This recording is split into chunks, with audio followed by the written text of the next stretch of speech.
March is National Nutrition Month, and joining us to answer some of your questions about diet is nutritionist Christy Goff from Pacific Medical Centers. You guys had some great questions, and so thank you for being here, Christy, to help us answer some of these. Our first question comes from Jen at home, who wants to know, are there diets that can help decrease inflammation? So Christy, what are some options for people who may be dealing with inflammation? Yeah, inflammation is definitely a normal part of the body, but there are some things that cause it to kind of go out of whack.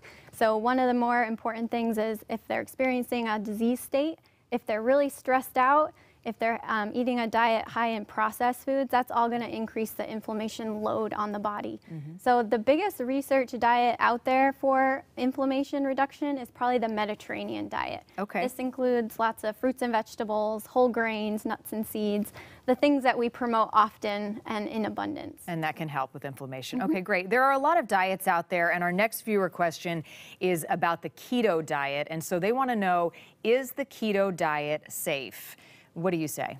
So personally, I probably wouldn't recommend it. There are a lot of research studies going on right now with keto diets, and we just don't know enough about the safety long term.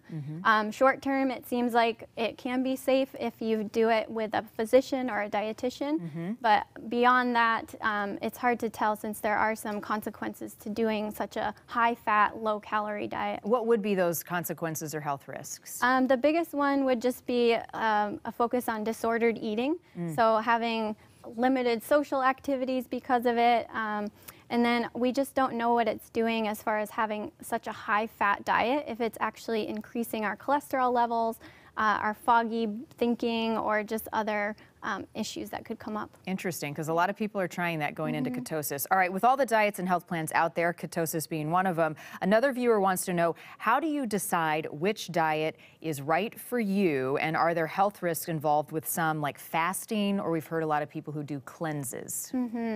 Yeah, so basically my answer is whatever fits your lifestyle best and that you actually can enjoy. So thinking about more of a long-term diet plan as opposed to some of these quick fixes. They might have immediate results, but most people gain that weight right back within a year of doing the diet. So focusing more on the Mediterranean type style where you're including more of these healthy foods, that can hopefully push out some of the more processed foods. You can be focused on longevity. All right, our viewer Paula says that she feeds her family balanced meals, lots of fruits and vegetables, but she wants to know how to reduce processed sugars and fats when she and her family are in a hurry. Yeah, so lots of fats and added sugar in a lot of different products. Be a label reader, know where to look on that label. The ingredients are listed in order for how much sugar or where the sugar might lie in that product. So my go-to would just be having a meal plan ready and set so that you have fruits and vegetables plenty, you have some whole grains that maybe you batch cooked over the weekend so that you can pull those for those busier nights. So it comes to organization and planning out your meals, maybe cooking all at once. The secret a lot of people want to hear about. No, but a little bit of work can go a long way. Great information, Christy. Thank you guys at home for some really fantastic questions. Hopefully we can all take a little bit of advice there and come up with a plan that works for us. If you would